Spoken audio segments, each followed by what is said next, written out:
Hello, and welcome to the Cynosure HQIC Patient Family Engagement for Equity Think Tank Snapshot for October 2022. This month, we talked about validating race, ethnicity, and language data. My name is Lindsay Galley, Vice President of Programs at PFCC Partners. Data validation is the 8th metric on the Patient Family Engagement for Equity Hospital Self-Assessment. In order to meet this metric, hospital must verify the accuracy and completeness of patient self-reported demographic data. On this month's think tank registration, we asked if participants had any questions they would like to bring to the think tank. The most common question we received was how to accurately collect patient self-reported demographic data. So we asked the question to the participants during the think tank. From their perspective, why are patients hesitant to complete demographic information?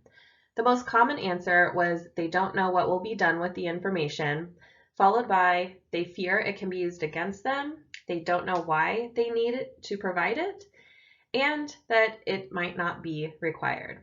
This aligns with conversations that we've had with patient and family caregivers about why they may be hesitant to share demographic information about themselves. Our discussion during the think tank revolved around a series of questions about validating race, ethnicity, and language data. We wanted to know what questions everyone had, what other forms of data can be used to validate self-reported real data, and if there were any hospitals on that did validate race, ethnicity, and language data. When it came to other forms of data that can be used to validate self-reported real data, one hospital shared that they could utilize community population data to help them validate what they are collecting from patients and their family caregivers. The main discussion really revolved around hospitals that are still working on collecting self-reported information.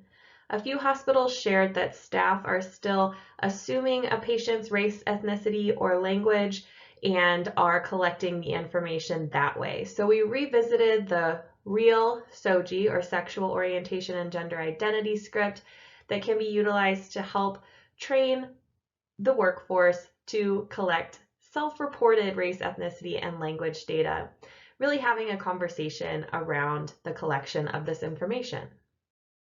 We also briefly reviewed the PFCC Partners Readiness Tool.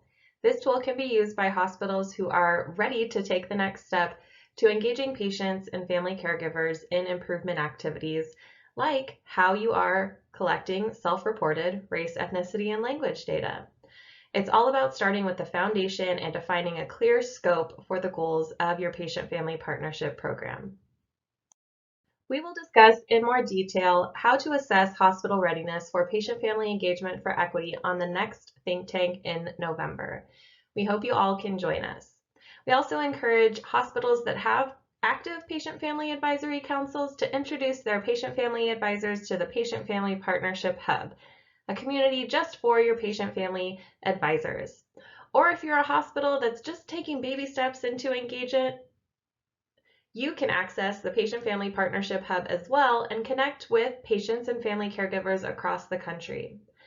And finally, the Cynosure Learning Improvement Connection on Click, where we have the Gateways to Patient-Family Partnership program, a 6-part series walking you through all of the steps on how to engage patient-family partners in your improvement work. Thank you again so much for listening, and we hope to see you next month.